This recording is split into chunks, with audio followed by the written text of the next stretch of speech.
यो नित्यमच्युतपदाम्बुजयुग्मरुग्म व्यामोहतस्तदितराणि तृणाय मेने अस्मद्गुरोर्भगवतोऽस्य दयैकसिन्धो रामानुजस्य चरणौ शरणं प्रपद्ये. அடியே அன்பான நமஸ்காரங்கள். திருக்கோளூர் பெண் பிள்ளை ரகசியம் அப்படிங்கிற தலைப்பில் அற்புதமான வாசகங்கள் எல்லாம் நம்ம அனுபவிச்சுட்டே வரோம். இன்னைக்கு வாசகம் 42. என்ன வாசகம் தெரியுமோ? மூலம் என்று அழைத்தேனோ கஜராஜனை போலே அப்படிங்கிற வாசகம். இந்த வாசகத்தை நம்ம உன்னிப்பா கவனிச்சு கேட்டோம்னா, நம்ம குழந்தைங்களுக்கெல்லாம் சின்ன வயசுல நிறைய கதை சொல்லியிருப்போம் இல்லையா? அதுல இந்த கதை ரொம்ப முக்கியமான கதை. ஏன்னா ஆதி மூலமே அப்படின்னு கூப்பிட்டு அந்த யானையை, அதாவது இந்த கஜராஜன் அப்படின்னு யார சொல்றாருன்னா யானையை தான் சொல்றாரு. ஆதி மூலமே கூப்பிட்ட உடனே பெருமாள் அப்படியே ஓடி வந்து அந்த சுதர்சன சக்கரத்தால அந்த முதலையை கொண்டார் இல்லையா?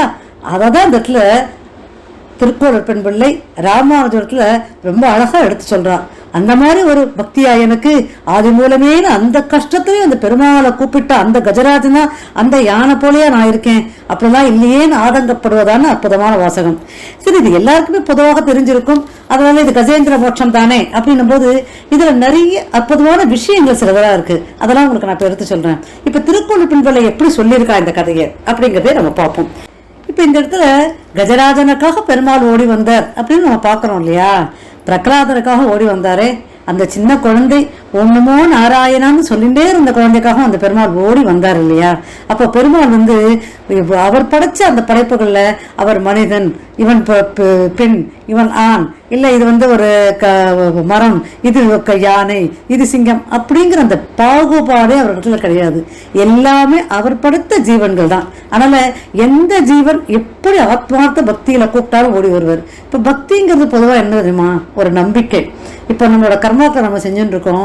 நம்ம கர்மாக்களை நல்லபடியாக செய்து முடிக்கணும் அப்படிங்கிற ஒரு நம்பிக்கையோட நம்ம செய்யறதுதான் கடவுள் அப்படின்னு சொல்லலாம். இப்போ நீங்க ஒண்ணு யோசிச்சு பாருங்களேன்.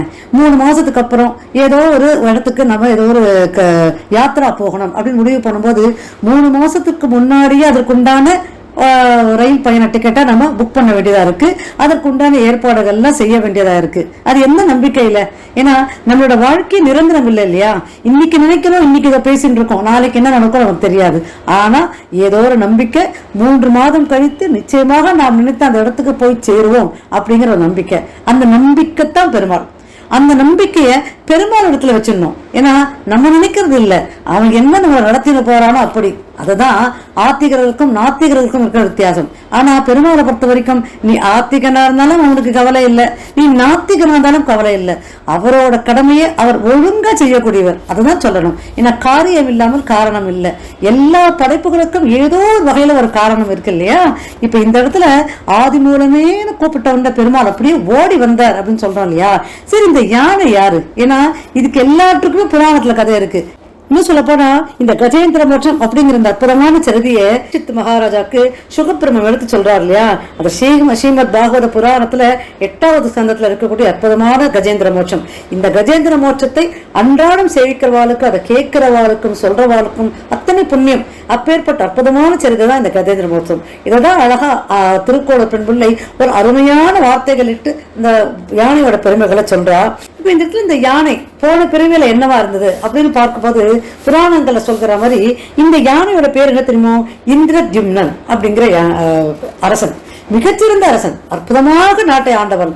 அதாவது எல்லாருமே தேவலோகத்தில் இருக்கவனாவே அப்படியே பொறாமைப்படக்கூடிய அளவுக்கு அழகும் படைத்தவன், ஆச்சரியமாக நாட்டையும் ஆண்டவன். அவனோட நாட்டு மக்கள் ஒரு குறையும் இல்லாம வாழ்ந்து வந்தான். இவர்களை நாட்டை ஆள்றது மட்டுமல்ல, அந்த பெருமாள் இடத்துல அதீத பக்தி.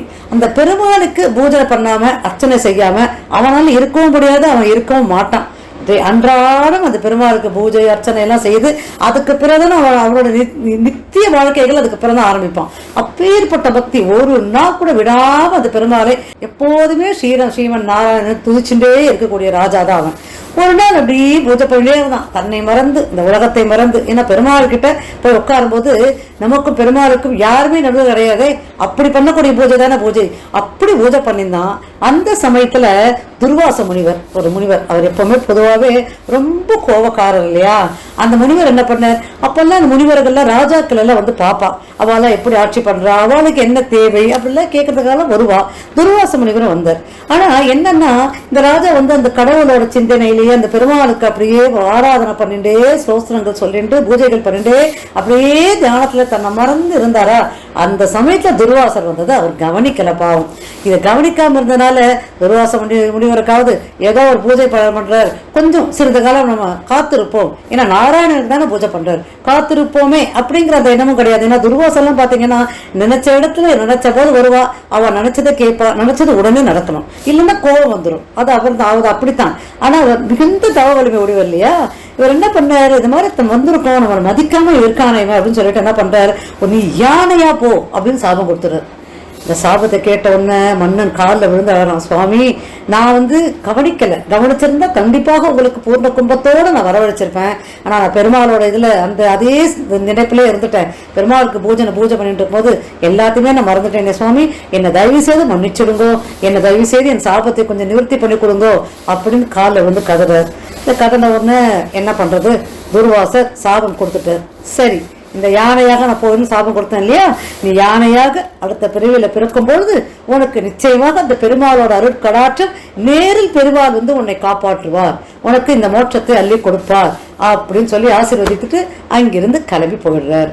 அதுக்கப்புறம் இந்த ராஜா உடனே, ஏன்னா அவர் சாபம் கொடுத்துறாரு, உடனே ராஜாவும் மரணம் அடைந்து அடுத்த பிறவியில யானையா பிறந்தார், கஜேந்திரனாக பிறந்தார்.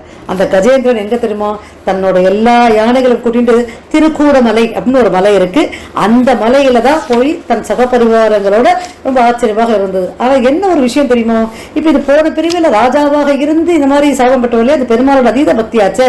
அதனால இந்த பிரிவிலையும் அதே பெருமாளோட அதே நினைவு, அந்த நினைவை விட்டு அவர் விட்டு போவே இல்லை. அந்த கஜேந்திரனுக்கு அன்றாடம் என்ன பண்ணுவான், பெரிய குளம் இருக்கு, அந்த குளத்துல போய் ரொம்ப அழகான தாமரை மலைகளெல்லாம் போய் பறிச்சுட்டு வருவான். அந்த பறிச்சுட்டு அந்த பெருமாளுக்கு தன் துதிக்கையாலேயே அங்க இருக்க பெருமாளுக்கு சமர்ப்பிச்சுட்டு அதுல ஒரு சந்தோஷம். அந்த சந்தோஷம் அவருக்கு போன பிறவியில அவன் அப்படிதான் அர்ச்சித்தான், பூஜையை பூக்களால் தான் அர்ச்சித்தான். அதே மாதிரிதான் இந்த யானையாக ஆனதுக்கு அப்புறமும் கூட அதே மாதிரி பூக்கள்லயே அர்ச்சித்து அப்படியே அவன் பாட்டுக்காம தன்னோட பூஜைகளை கிரமங்களை எப்போ தன்னோட சாப விமோசனம் போகும் அப்படிங்கிறது, ஏன்னா அடுத்த பிரிவு அது யானையா எடுத்ததுக்கு அப்புறம் தெரியாது இல்லையா. ஆனா இந்த பழக்கத்தோடையே நாளொரு மேலையும் பொழுதொரு வண்ணமும் அவன் பாட்டுக்கு அவன் எழுந்துட்டு வந்தான்.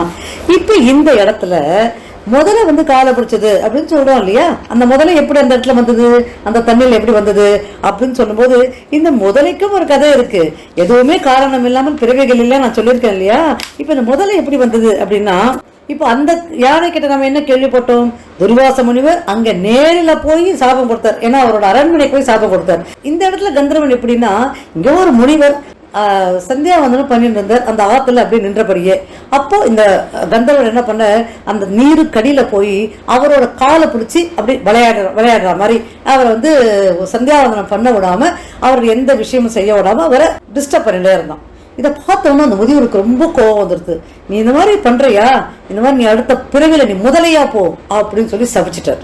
ஏன்னா முதல்ல தானே நீரு கடையில போய் யார் போனாலும் காலை பிடிச்சி இழுக்கும் இல்லையா, அது மாதிரி சபிச்சிட்டார். உடனே கந்தர்வன் தெரியாம பண்ணிட்டேன் சுவாமி, நான் எதுவும் விளையாட்டாதான் பண்ணேன், உங்களை எதுவும் நான் எதுக்காக பண்ணல, உங்களை தொந்தரப்படுத்தணும் நான் பண்ணல சுவாமி, என்ன மன்னிச்சிருங்க அப்படின்னு உடனே அந்த முனிவர் சரி என்ன பண்றது, இப்பிற்காலத்துல இதே மாதிரி ஒரு யானை காலை நீ பிடிச்சி இழுக்கும் போது பெருமாளே வந்து உன்னை காப்பாற்றி உனக்கும் அந்த யானைக்கும் மோட்சம் கொடுப்பார்.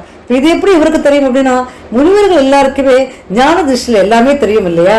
அவர் கொடுத்த சாபம், இவர் கொடுத்த சாபம், இது இரண்டும் ஒன்னா சேர்த்துதான் இந்த இடத்துல யானையாக கஜேந்திரனும் முதலையாக அந்த நீருக்குள்ள இந்த கந்தர்வனும் வாழ்ந்துட்டே வந்தான். இவன் வாழ்ந்துட்டே வரும்போது ஒரு சமயம் என்ன ஆச்சு, இந்த யானை பெருமாளுக்கு பூ எடுக்கணும் அப்படின்னு அந்த குளத்துக்குள்ள இறங்கி அந்த அழகான தாமரை பூ எடுக்கும் போது இந்த கஜேந்திரன், அதாவது இந்த முதலையானது என்ன பண்ணிது, அந்த கஜேந்திரனோட காலை அப்படியே கப்பி பிடிச்சது. உடனே என்னென்னவோ போராடி பார்த்தது. இத மாதிரி முதல்ல காலை பிடிச்சதுன்னு சொல்லும் போது ஏதோ ஒரு நாள் 2 நாள் 3 நாள் அப்படி இல்லை, எத்தனையோ ஆண்டுகள் 1000 ஆண்டுகள் இந்த முதல்ல காலை பிடிச்சுட்டே இருக்கு.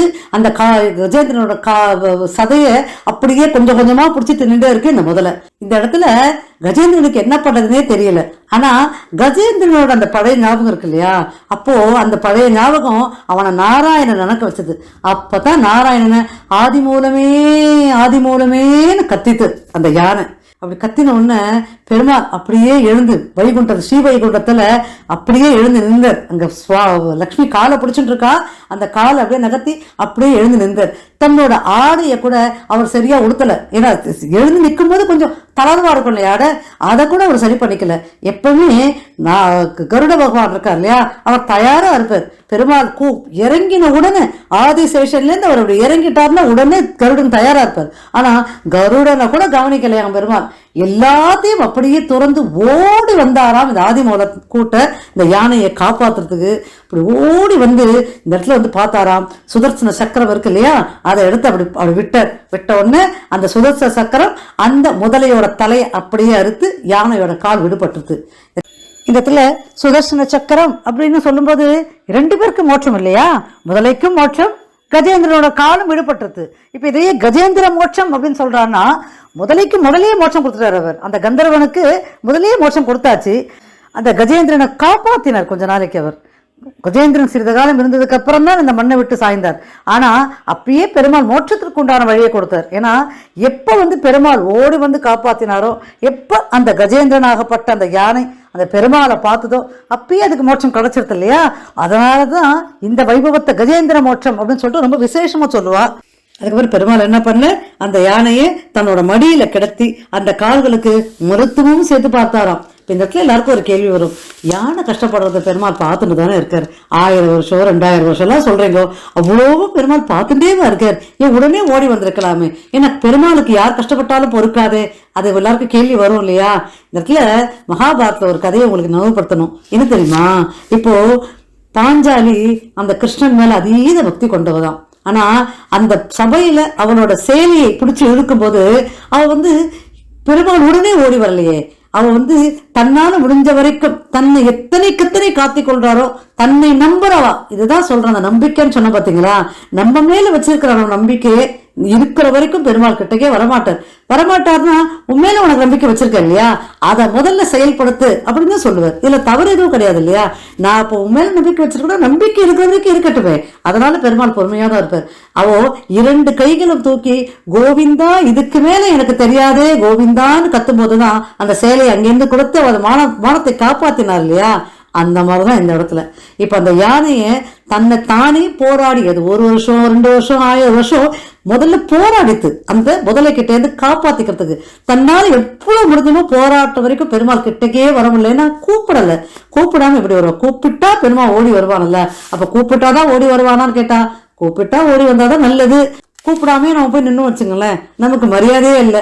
எனக்கு மனிதர்களுக்குள்ளே இருக்கே. இப்ப நம்ம சாதாரணமா வாங்கோன்னு கூப்பிட்டு வாங்கோ ஆத்துக்கு வாங்கோன்னு போனா மரியாதை இருக்கும். கூப்பிடாம கொள்ளாம போய் நின்னு வச்சுக்கோங்களேன், நமக்கு என்ன மரியாதை இருக்கும். அது மாதிரிதான் எல்லாமே. பெரும்பாலும் அதுதான் காத்திருப்பார். அவருக்கு மனசு அடிச்சுக்கும், இந்த மாதிரி நம்ம குழந்தைங்க நம்மளை கூப்பிட மாட்டேங்கிறானே அப்படின்னு அவருக்கு அடிச்சுக்கும். ஆனா இருந்தாலும் ஒரு தர்மம்னு ஒண்ணு இருக்கு இல்லையா, அதாவது பொறுத்து இருந்தார். இது எப்போ ஆதி மூலமேன்னு கத்தித்தோ அடுத்த ஒரு நிமிஷத்துல சுதர்சன சக்கரத்தை விட்டு உடனே காப்பாற்றினார் இல்லையா. அதனால அந்த யானை என்ன பண்ணுது, திரும்ப அந்த குளத்துல போய் ரொம்ப அழகான தாமரை மலர்களை பறிச்சு அந்த பகவானோட கால்களை உடனே சமர்ப்பிச்சுதான். இதை பார்த்தோட பெருமாள் அப்படி ரொம்ப சந்தோஷப்பட்டுட்டாராம். ஏன்னா அந்த யானை அந்த தாமரை பூவை எடுக்கிறதுக்காகத்தானே அந்த முதல வாயில மாட்டிருந்தது, பெருமாள் இப்ப காப்பாற்றி கொடுத்தாரு இல்லையா.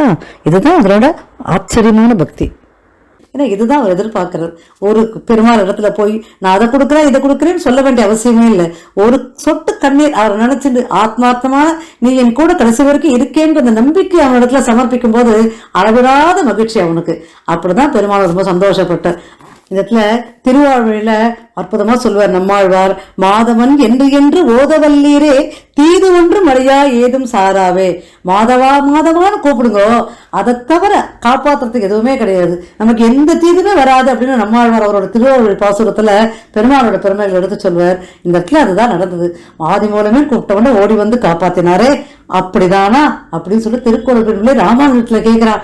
அந்த மாதிரி அந்த யானைக்கு இருந்த அந்த அறிவு கூட, யானைக்கு இருந்த அந்த பக்தி கூட, யானை செய்யணும்னு நினைச்ச அந்த சரணாகதி கூட நான் பண்ணலையே சுவாமி, எனக்கு அடியேனுக்கு அதெல்லாம் தெரியலையே, நான் எவ்வளவு கேவலமானவளாக இங்க வைத்தமானது பெருமாளுக்கு பக்கத்துல இருந்த கூட அந்த பக்தியை நான் அந்த பெருமாளுக்கு செய்யவே இல்லையே, இந்த ஊரில் இருப்பதற்கு நான் எப்படியும் லாயக்கற்றவளா இருக்கிறேனே அப்படின்னு சொல்லி ராமானுஜர் இடத்துல திருக்கோளூர் பெண்களே வேதனைப்படுவா. அப்ப ராமானுஜர் அவர் சமாதானப்படுத்துவதாக ஒரு அற்புதமான வாசகம் தான் இன்னைக்கு இந்த 42வது வாசகம். இப்போ 43வது வாசகம் இன்னும் அற்புதமான வாசகம். எது தெரியுமோ? பூச கொடுத்தேனோ கூனியை போலே அப்படிங்கிற அற்புதமான ராமாயணத்தில் வரக்கூடிய முக்கியமான கதாபாத்திரம். அந்த கதாபாத்திரத்தோட பெருமைகளை தான் அடுத்த வாக்கியத்துல அவர் சொல்ல வரா. என்ன சொல்ல வராங்கிறத கேட்போம். அது வரைக்கும் எல்லாருக்கும் பல்லாண்டு பாடி கவிதாக்க சிம்மாய கல்யாண குணசாலினே ஸ்ரீமதே வெங்கடேஷாய வேதாந்த குரவே நமக.